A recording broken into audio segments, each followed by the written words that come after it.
The Bmore Football Podcast is brought to you by Rice Law.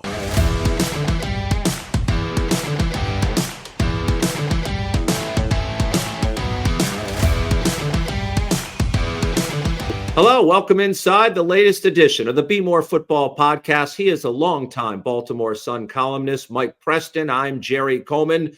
We're bringing you brand new content every day. You can follow us on Apple Podcasts, on Spotify, on YouTube, at BaltimoreSun.com, wherever you get your podcasts.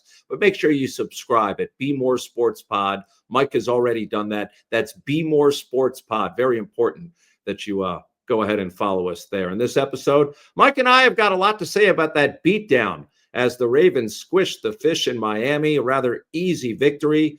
And how scary bad are the Dolphins around Halloween time? Plus, should the Browns be in the market to be trading one Myles Garrett? And would the Ravens actually be interested in Myles Garrett? I think they would, but is there a possibility? We'll discuss that.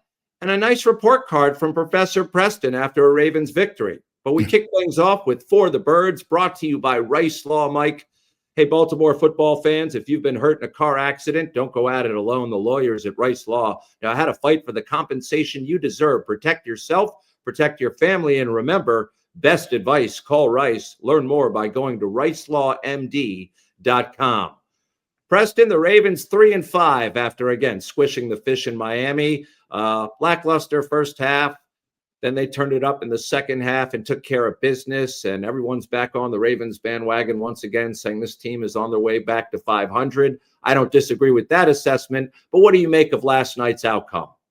You win, and that's all that counts right now. And it's early in the season, so you really don't need style points. You just need to win. And I think when you go back and look at the Ravens season thus far, if they went 4-2, later 3-3 in the first 6 games, they would be content, but they went 1-5, and then they win these last 2. So they're back in the hunt. I still say Pittsburgh's going to fall. Cincinnati's still Cincinnati. Cleveland is the worst team, one of the worst teams in the NFL. So it's open season right now. And again, style points are important near the end of the season. It's how you're playing, if you're playing well offensively and defensively. Worry about that when you get there, but right now, hey, they're in the hunt, even though they're not playing extremely well, but they are in the hunt. Well, they forced 3 turnovers for the first time all season, and they also forced the Miami fans to turn against their own, those that stuck around. But it was interesting to hear Tua Tagovailoa say that he had trouble calling out plays in his home stadium because of the Ravens fans. That's a pathetic team they beat. You know, Tua ought to just be quiet. There were times that Kyle Hamilton was lining up at the line of scrimmage, and I'm waiting for him to change the play. Like, this guy's going to crash down. He's going to crash into the running back. Change your protection, kill the play, give me something, but get out of what you're running. And he didn't do it. So he came up with all of these excuses. And the key for the Ravens, one of the keys in that game was they got pressure up the middle with Travis Jones and Jenkins. And if you can make Tua one step to the right or one step to the left, he's not very mobile. And, and I don't blame him because he's had all of those concussions. Yeah. But if you can make a move, it gets him out of his game and it affects his timing. And that's what happened in that game. Well, it was certainly a tale of two halves. In the first half, the Ravens recorded just 4 first downs and rarely had the ball. The Dolphins owned the time of possession, yet the Ravens still led going into the intermission. But then they come out and record 6 first downs on that opening drive in the second half and just took off from there. I think the Ravens went in halftime. Somebody gave them the big boomer lock. Guys, we need to step it up. We need to play. Do you know what's at stake here? Because they came out in the second half and they made the adjustments. They ran the ball with authority. And for the Ravens, they have to run to win. Okay, it opens up the play action game. It opens up the downfield passing game. They have to do that. And defensively, they came up with the turnovers. Still concerned about their secondary and some of the big plays they gave up. But for the most part, they have that bend but don't break philosophy going. The problem is, Jerry, once you get to the playoffs, you better stop breaking or stop bending because you will get broken. And that's what might happen to this team, but it's something to keep an eye on. Yeah, and that's something we're going to address coming up in a few moments in the podcast. But can we declare this team has turned their season around with 2 wins in 5 days, or is that too premature? I'm not turning anything around until they win the darn AFC North. Okay, all of this other stuff and all this other hype and the games and the locker room and the psychiatrists and all of that. I don't want to hear all that noise. Just win, because that's the bottom line to it all. If you win the AFC North, okay, you probably get a wild card game in the first round. And until then, we don't hear anything else. Just win and take care of your business. Yeah, you get that home game, you win the division for sure. The return of Lamar Jackson after a month, he just changes the whole dynamic of the offense, Mike. I mean, the defense is on their toes more constantly, utilizing the tight ends. The running game seemed to be much improved with Lamar out there. What did you make of his return after a 3-week absence? Oh, I thought he played well. I thought he showed some touch, but I also give some props to Todd Monken, the offensive coordinator. When Lamar came out and played and opened up the first quarter, he threw a lot of short passes. That's the key to getting him back in the rhythm, because you could tell he was a little off. The pass he threw to Bateman was in the ground, was in the dirt. It's like a 4-yard pattern. I'm like, he's tight. But you saw Roquan Smith a week earlier. He played in that game, and you could tell he was a little – there's some rust there. But with Lamar, he kind of picked it up after the first quarter. The second quarter was a little bit better, but then after the third, once in the third, it was all over. And what I really liked was they rolled him out a little bit more. They opened it up with the 4 receiver sets. And I'm not sure the Ravens can just outmuscle people like they used to. But I think if you spread it out and roll him and put pressure on the perimeter with him rolling out and the tight ends and so forth, I think that's how you play, and I think they may have discovered that last night. Well, they're now 2-3 with Lamar as a starting quarterback, 1-2 without him. Did you detect any cautiousness from him in terms of taking off and running and not showing that burst we've seen in the past, maybe being a little bit hesitant because of the hamstring injury, Mike? Nah, what I saw was the opposite. He had fresh legs, and that happens when you don't play and you're out for a little while. There was one play where he's scrambling and the guy had him and he runs through the tackle. And I'm like, that's because his legs are fresh. That's what happens when you're on the sideline for a game or 2 games. And then all of a sudden you go back out there and you're like, oh man, I got a little hitch in my giddy up. And some of these guys are a little tired. And you could see that because in that game, they played 2 games in Sunday and then Thursday. They played 2 games in that time. Some people were a little tired. Lamar had fresh legs. Definitely. Now, is there anything you want to go back and say regarding the last podcast? We got a lot of feedback, especially from trolls, fans, whatever you want to call them on social media. Some took umbrage with your comments about Lamar, quote unquote, tapping out, or again, the possibility of trading Lamar if he doesn't want to play for this team. Anything in terms of response? I know you don't respond to social media posts, so this would be the forum. Well, let's put it to this way. I've never used the term tapping out, because tapping out to me means you quit. All right. So that's not even something I use. But what I did say, and I still stay with it, is he's always had different rules. There are rules for Lamar, and then there are rules for other members of the team. So the Ravens have given him that luxury to say, I will play, I won't play. And that's what he did. He decided to say, business decision, I'm not going to play in Sunday's game. Well, that's fine and dandy. So all of a sudden, the Ravens are like, wait a minute. He said this, we said that. No. You gave him a rule. He stuck to it, and he said, this is what I'm going to do. So what are you going to do now? You don't like it? Trade him. That's exactly what I said. If you don't like it, trade him. Move him. All right? But you gave them the rules, now stick with it. So whether people like it or not, I really don't care. All right. You come here for an opinion. I give you my opinion, and that's the bottom line.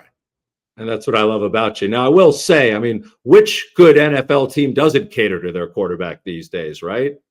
Well, it depends on the rules and so forth. Now, Jerry, I've coached high school lacrosse, I don't have set rules, different rules for different players.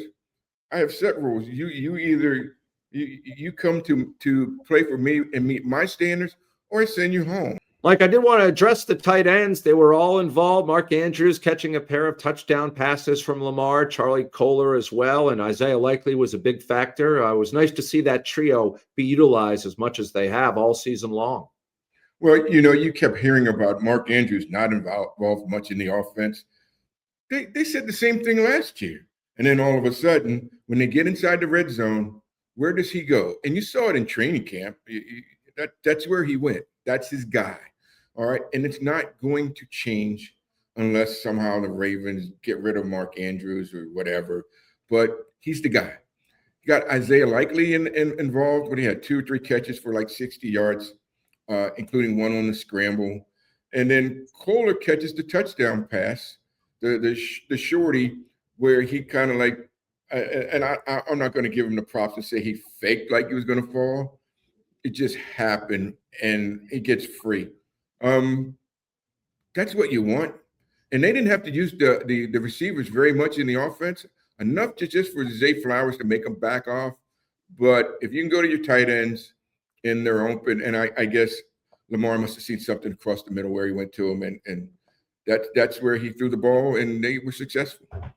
Definitely. Now, what was the impact of what you saw from Pancake Pat Ricard? They have now won consecutive games with him back in the lineup. I don't think that's a coincidence. He did get pancaked on one play by Bradley Chubb, which I'm sure he'll hear about, but his impact cannot be denied. Well, he got pancaked twice, and he wasn't very good. He wasn't very good as a lead blocker, and then they had him in pass protection, and now, it was like going to the Waffle House, man. You can't get pancake like that. And you can't be Ricard, because for so long, and I tweeted it out, I have never seen anybody handle him like Chubb did to him, where he just trying to bull rushed him and then threw him down. That doesn't happen. I still say there might be something wrong with him because he's not at full tilt. But he had a bad game. And a matter of fact, if he had used the regular rotation of running backs and Ricard had stepped up his game, I would have given him a higher grade, but he did lower the grade down. Oh, wow. We'll get to the report card a little later in the podcast. A little drama tease ahead. Wanted to address the defense. You talked about Ingham bending but not breaking. They gave up some surprising plays. I mean, what was it? Devon Ache had his way in the first half. His speed seemed to confuse the Ravens. Jalen Waddle was over the middle relentlessly, way too many times. Yep. But the bottom line is they kept the Dolphins out of the end zone. I think that's because of the Dolphins' futility for a lot of reasons. But the Ravens, there were some chunk plays there that they allowed that were a little disturbing at times. I think it comes down to who your quarterbacks are. More of the Bmore Football Podcast right after this. At Rice Law, we've won millions for our injury clients, taken on the biggest insurance companies, and fought in the toughest courtrooms, and made it clear, strong lawyers win strong cases. But none of that matters today. The only case that matters is yours, your fight, your future. And we're ready to go to battle for you. We don't rest on past victories. We fight every case like it's our only one. Because at Rice Law, the most important victory is the one we win for you. Rice Law. Best advice, call Rice. Shop Maryland's largest adult use and medical cannabis menu, located at 1114 Cathedral Street in Baltimore, with medical delivery available throughout Maryland 7 days a week, only at Relief Shop. For the last 25 years, Wood Home Insurance has been Baltimore's premier independent home, auto, and business insurance broker, representing over 30 carriers. For example, need an auto quote? Wood Home shops them all. Geico, Progressive, Travelers, AAA, Safeco, and Selective, and sends you back the best rates possible. I have personally been a client for over 2 decades, and they are world-class in service. Wood Home's owner, Rich Gottlieb, is happy to schedule a Zoom appointment with you at your convenience. Oh, and Rich is a longtime Ravens season ticket holder, so when at the game, let him know where you're tailgating. He'll drop by and say hello. So for all your needs, it's Wood Home Insurance, 410-580-2800 or woodhomeinsurance.com. Meet the newest member of the Jack Daniels family, Jack Daniels Tennessee Blackberry. Jack Daniels takes pride in Old Number 7 being the backbone of all our flavors, and Jack Daniels Blackberry is no exception. A combination of our proprietary black liqueur and Jack Daniel's unique and unmistakable character, Jack Blackberry is a highly versatile juxtaposition of flavor. Delightfully sweet, bold, vibrant, and refreshing, Jack Blackberry is easily enjoyed with your favorite mixer, in a cocktail, or while enjoying your next football game. Jack Daniel's Tennessee Blackberry is here, and as always, Jack Daniel's reminds you to drink responsibly. When it comes to financial planning, most of us need help. The team at the Jim Kelly Financial Group has been offering sage advice for Marylanders for more than 30 years, like the Baltimore Sun's Mike Preston. But Jim Kelly offers value beyond sound investment management through tax-efficient strategies, behavioral coaching during market downturns, guidance on major life decisions, from career changes to elder care planning, as well as life insurance. This is where experienced financial advisors like Jim Kelly and the professional money management he provides can make all the difference. Call today and see if the Jim Kelly Financial Group can help you and your family at 410-486-5575. That's 410-486-5575. Effective Solutions, your one-stop shop for commercial contracting. Everything from excavation and site development to emergency remediation and restoration. Effective Solutions specializes in many forms of commercial and mixed-use construction. With a dedicated staff and a commitment to quality, Effective Solutions delivers every time. That's why if you're playing Patrick Mahomes or Josh Allen, you're going to give up some points because they can pinpoint passes and they can make plays. The two guys that they faced in the last 2 weeks, they aren't very good quarterbacks. And you can say whatever you want, but they aren't. And you could see some of the things that were going on where the one time Miami had the ball at the 9-yard line and then they run a 4th and whatever. And the receiver, he doesn't even run out the route. There's something missing from that team. The biggest play in the game was the tripping penalty called on Clark. It was 36 yards on that play. Wide open. Ravens 7-yard line, and there's nobody in the TV screen. Now, Jerry, I would tell you this. It's one thing to get beat, but it's another thing to get beat where you aren't in the TV screen. They weren't in the TV screen, and I'm like, no way. Too many big plays again. So you can have that against bad teams, but when you get to the playoffs, and you start giving up that many yards, like Miami had 225 yards in the first half, 225. You're probably going to find yourself down, and the Ravens can't afford that because they're not a passing team. They don't want to be put in that position. They need to improve. And for those not aware, Mike Preston has a very large TV screen. It's like movie projector size. So if you're not in that picture, you're not even in the game, maybe not even on the field in some cases. I thought that Roquan Smith and Kyle Hamilton had excellent performances. I don't know what grades you gave them, but individually, they're both healthier, and that shows in terms of impact. I thought Roquan compiled a ton of tackles. He was all over the place. Kyle was a threat at the line of scrimmage, missed one sack at one point, but still was a threat all over the field. Right. I think he was near the line of scrimmage like 60%. I think that's what the figure that I saw. That's amazing. Again, I question if he can still hold up being an outside linebacker because he only weighs 220. And you saw that one time when he went down and we're like, uh-oh, that's not the person you want to go down. He could really hurt this team if he's out.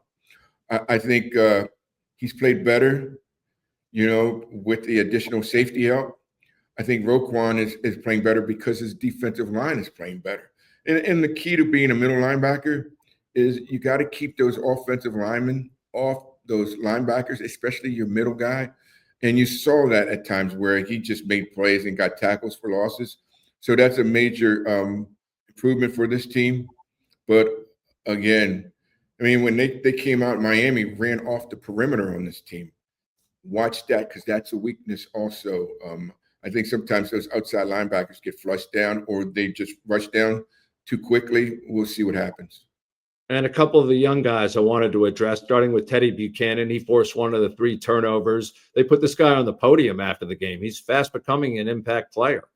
Teddy Buchanan is playing extremely well. And I pointed that out last week in the report card to say, if there's a guy that I saw coming out of training camp that has really improved, it's him because of, one, his coverage. He couldn't cover. He wasn't very good in coverage. And 2, he plays next to Roquan, so he's got this guy with experience right next to him. It's sort of like Patrick Queen Remember, once he started playing next to Roquan and they moved him to weak side linebacker, you have that freedom to kind of improvise and do your thing. Well, that's what's going on with Buchanan. So he's going to make his plays. I think he finished with like 8 tackles. Again, quality of opponent, Yeah. I question, but it's an improvement over the previous weeks, and that's what you want to see, especially this early in the season. And another rook. I mean, Tua's good for at least one interception every game. Malachi Starks was a beneficiary this time around. He seems to be playing a lot better, the rookie from Georgia. Well, you got Starks in the back. You brought in the guy Gilman, the other safety from the Chargers, and that frees up Kyle Hamilton. And that's a great thing to have, because as you look at this league, you see more and more teams playing with 4 or 5 defensive backs. And the Ravens are doing that, because that feeds into the system that they have or they're using. So it's a good deal. They've showed improvement. But again, Hamilton, tight ends, big offensive lineman, can he hold up? We'll see. He says he'll play anywhere they want him to play, but it doesn't always come down to what you think. It comes down to what your body says.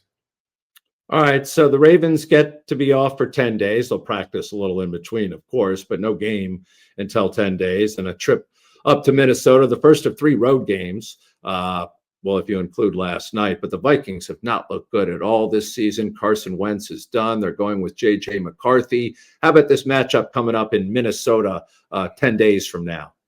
The Vikings aren't very good either. I mean, and that's just the way the schedule folds. And Jerry, we can go back and we can look back on what we said a couple of weeks ago, where we said, nah, man, if they get through the first 6 games, okay, this will all be determined in the remaining games, because the quality of the opponent starts to diminish. And that's what you're seeing. It just keeps getting worse and worse. Now, Minnesota has some receivers. They can play. They can get out there, but they don't have a quarterback. Right. So, that's not very good. Their defense is okay, but it's nothing great. So we'll see what happens. But, hey, the Ravens could win out and win the AFC North, and I would not be shocked. I would be a little surprised, but I wouldn't be shocked. But, again, it's a probable. Yeah, the Vikings have defensive coordinator Brian Flores. He loves to blitz a lot, but again, this team hasn't seen Lamar up close and personal in quite some time. Well, I tell you what, Miami brought a lot of blitzes, and they picked them up, and that's a good thing for the offensive line. I mean, Anthony Weaver knows Lamar Jackson very well, and they brought a lot of blitzes up the middle and outside and so forth. But the Ravens were there, and they handled them fairly well, except for Ricard had problems on the outside. But that's what you want, and that's what you want to see.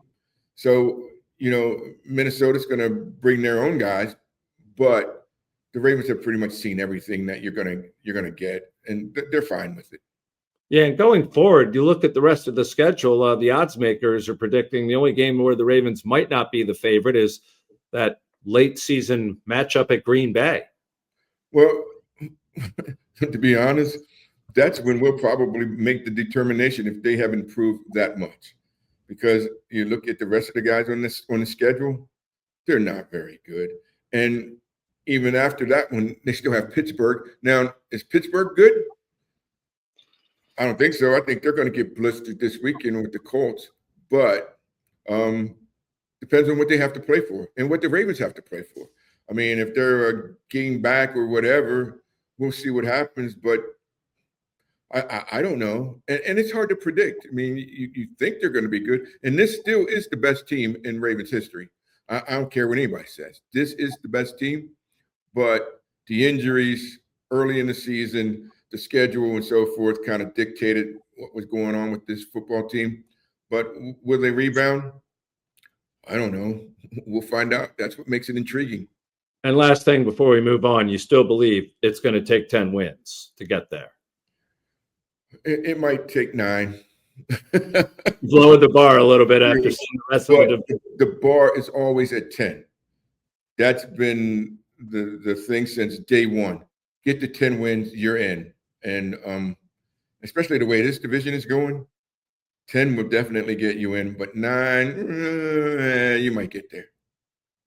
All right, we shift to Baltimore and Beyond, which is sponsored by Relief Shop. Relief Shop, Baltimore's best adult use and medical cannabis dispensary with 700 plus unique menu items and home delivery always available for medical patients only at Relief Shop. They're right there in the heart of the city on Cathedral Street. You can't miss them. But again, for medical patients, home delivery.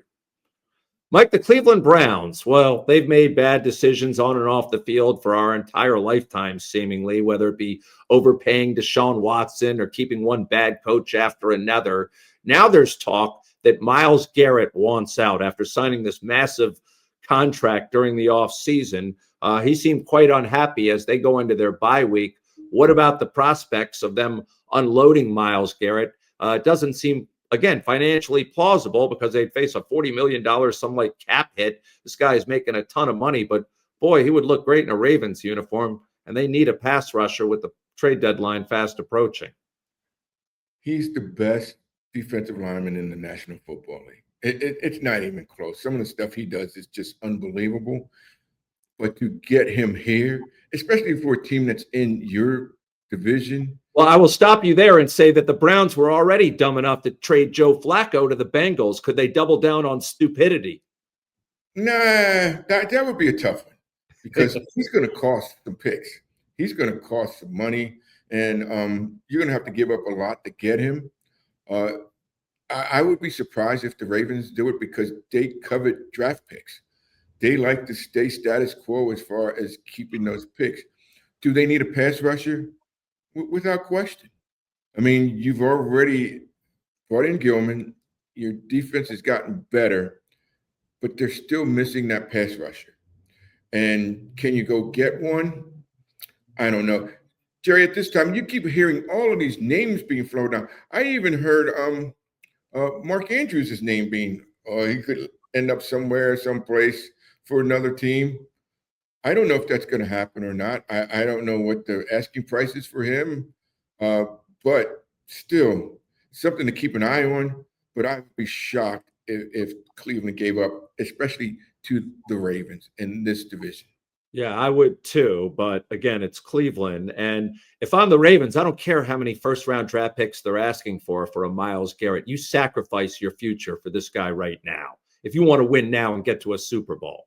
Well, and that's the key, is where are you? If you think he's the guy, he's the person that's going to put you over the hump, then you make the move because the window for opportunity for this team is closing. All right. But if he's the guy, go for it. You do it. Definitely pull the trigger. And before the Ravens lace it up again, the trade deadline will have come and gone. More of the Bmore Football Podcast right after this. At Rice Law, we've won millions for our injury clients, taken on the biggest insurance companies and fought in the toughest courtrooms, and made it clear, strong lawyers win strong cases. But none of that matters today. The only case that matters is yours, your fight, your future. And we're ready to go to battle for you. We don't rest on past victories. We fight every case like it's our only one. Because at Rice Law, the most important victory is the one we win for you. Rice Law. Best advice, call Rice.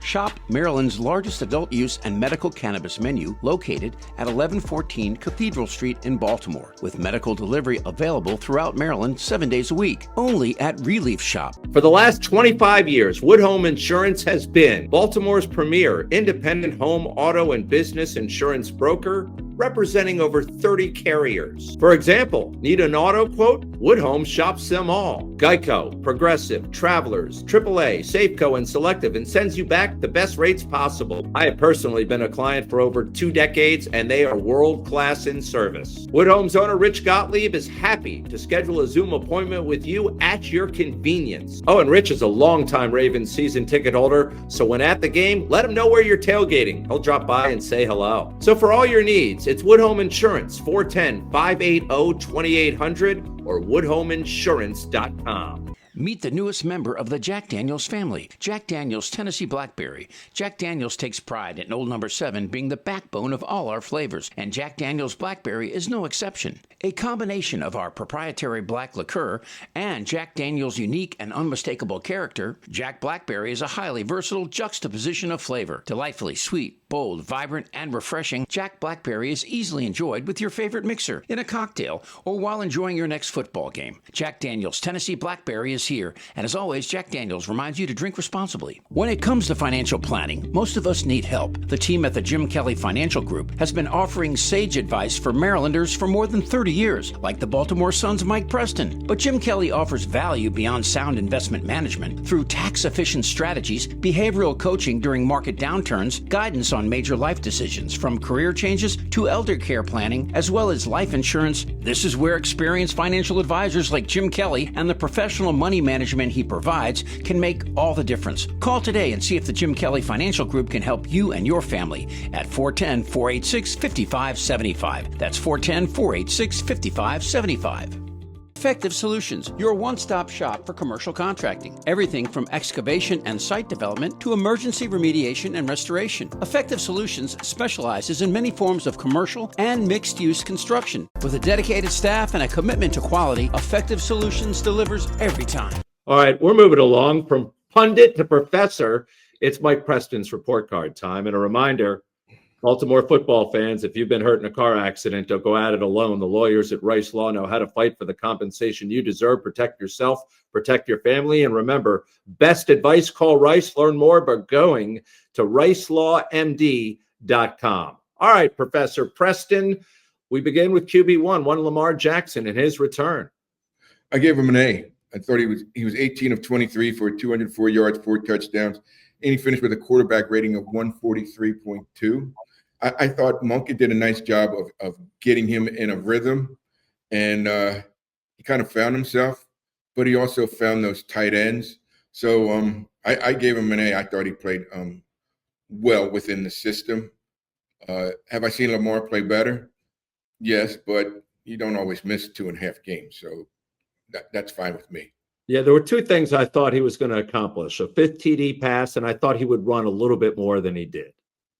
Well, I wasn't concerned about the running because of the hamstring issues.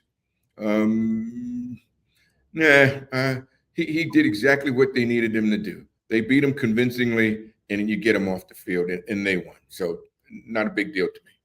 How about the trio of running backs? Well, I thought Derrick Henry had 119 yards on 19 carries, average 6.3 yards.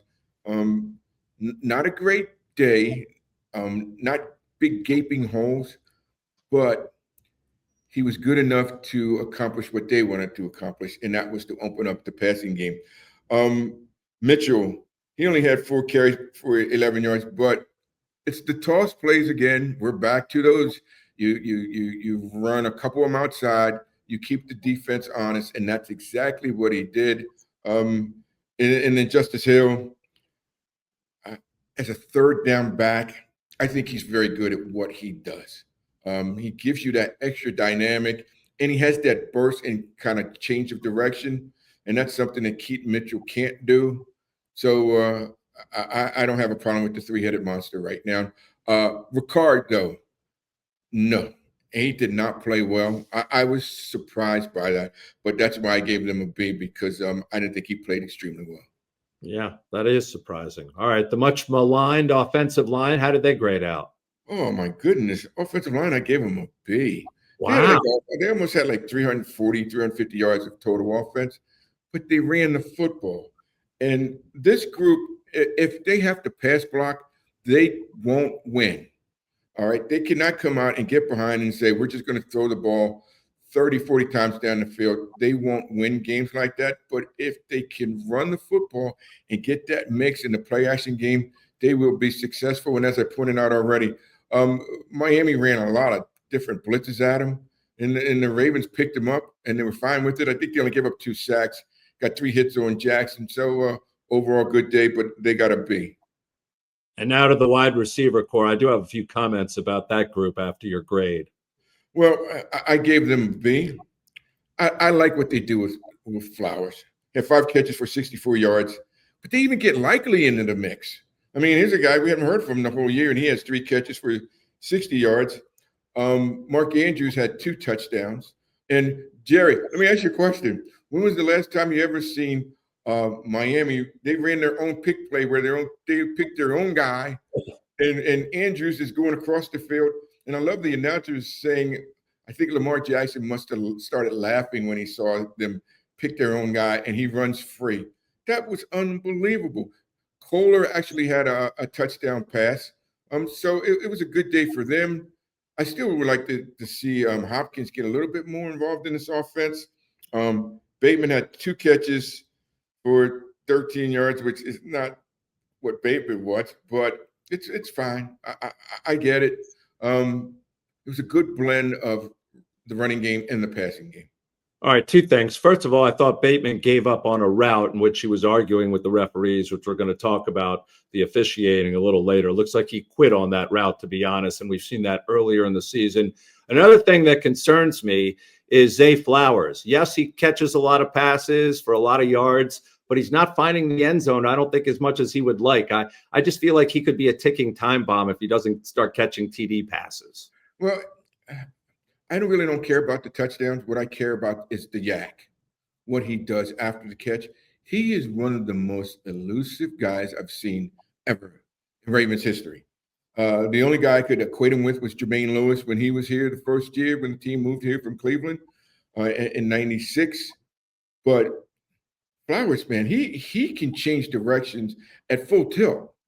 And I mean, he can lose people. So I don't care if he scores. I like him getting in position. He had that 39-yard pass down the right sideline.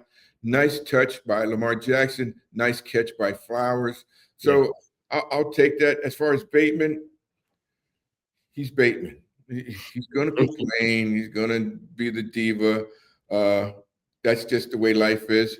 But it's not any different from any other receiver on their roster or any other receiver that's been here with dating back to Derek Alexander and Michael Jackson. They complain a lot too, so nothing new.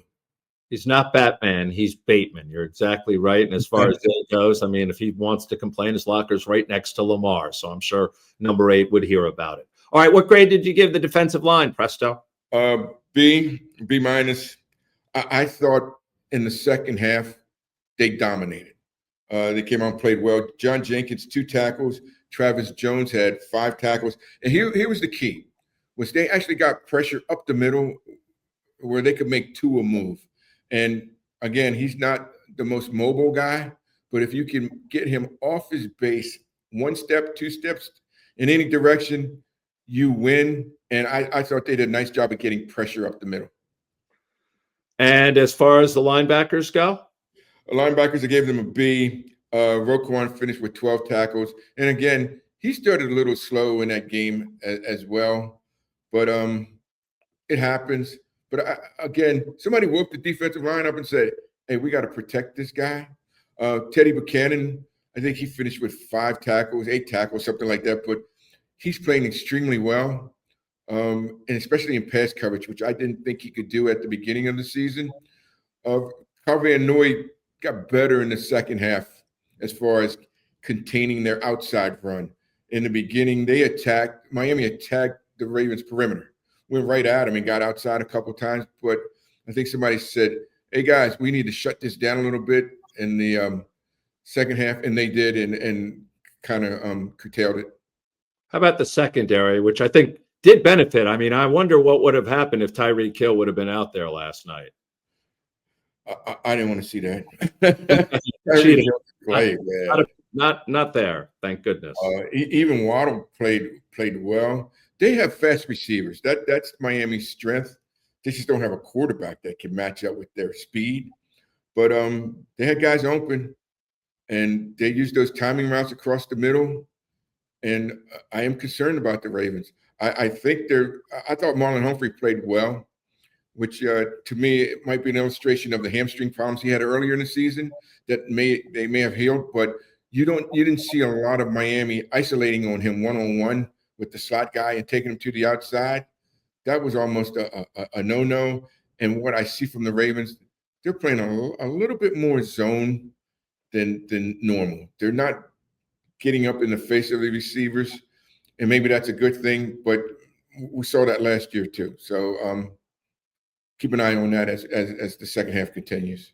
And they were just above average. The grade was a C plus. The secondary, I gave him a B minus.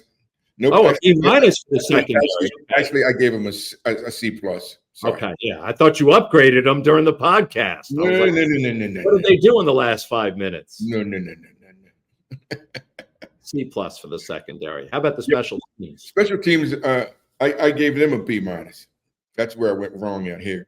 I like these guys on the back end returning kicks. Ali, he had 2 for 53 yards, averaged 26.5, had 1 of 30 yards. Mitchell, as a return guy, he had 1 for 24 yards. But, this is what I like about him is right when he's getting ready to go out of bounds, he'll put his shoulder down and smack the pee out of somebody. That's the kind of stuff that gets guys excited. You know what I mean? It's when you see that from a little guy and they were like, oh, man, I love this kind of stuff. Well, a team feeds on that, and you see that. The guy Johnson, what's his name? Keandre Johnson? Yes. Keandre Jackson, yes. Jackson. He's the best special teams guy they have on the team. 39. I know his number. That's how I chart my games. That guy is all over the place. Always making plays. I think he had 2 special team tackles last night. So I'm kind of excited about him, but that was their grade. They got a B minus. All right, now on to coaching. Coaching, I gave them a B. And here's the difference. When you have basically one day to prepare because you're the traveling team on Thursday Night Football, which is unfair. But, 1 day of install, walk through on Wednesday, then they board the plane. And then they go down there and they jacked the Dolphins in the second half of that game. The defense played well enough. I'm not convinced they're good, but I'm to the point to say, okay, there's room for them to get better, and they have gotten better. So that's why I gave them a B. And John Harbaugh's team was prepared. They were prepared to go down to Miami. And another thing that you have to consider is the weather, because sometimes when you go down there and it's like 80 degrees, you're not used to that weather up here, and you got to sweat it out. And he had a nice rotation with his players throughout the game. All right, another grading category I've added for just this week are the zebras, the officiating. I mean, we can complain about them and not worry about being fined by the NFL. I thought they were horrendous. That bogus tripping call against the Dolphins saved the Ravens in the first half. And then that Rashad Bateman, just for arguing a call, got flagged, which seemed like a routine argument. How would you grade the officiating? Well, I understand what happened there because it depends on what he said to the official. If he wants to drop a couple F-bombs on him, no, you're drawing a flag. All right, we're drawing a line in the sand. You're not crossing it. But I thought he was correct on the interference because they did grab him and the guy was kind of molesting him down the field. That cannot happen. The tripping call was a joke. The head official, and I don't know his name, all I know was every time I watched him to go make a call, he didn't like convince me that he knew what he was doing. He was always looking around like, hey, will somebody tell me what I'm supposed to say? And the officiating in the NFL, I still find it a joke. I don't know why they can't correct these things. And hey, you got replay, use it. Just find out and say, nah, man, he didn't really trip him. He just fell down. Okay, so we're not going to nullify that reception because I would have given him first and goal with the 7. Especially a game like that last night, Mike, where they have 47 different camera angles because it's on prime time. Yeah, and it took Miami right out of that position. And again, it all came down to who was going to score inside the red zone. The Ravens did, the Dolphins didn't, and that was the name of the game. Do you have a grade for the officials? Do we give one? Oh, I would give them an F. An F, straight up. Yeah. That's the appropriate way to end this. And again, we won't be fined by the NFL. And if we are, we're not paying the fine. Thank you for joining and listening and watching this latest edition of the Bmore Football Podcast. We're going to be back after the Vikings game that Tuesday following that game in Minnesota, where Mike will be, unless he won't be because he loves the cold weather, but he doesn't love primetime games in the morning after. Until next time, be real, be kind, and be back for another edition. It's the Bmore Football Podcast. The Bmore Football Podcast is brought to you by Rice Law.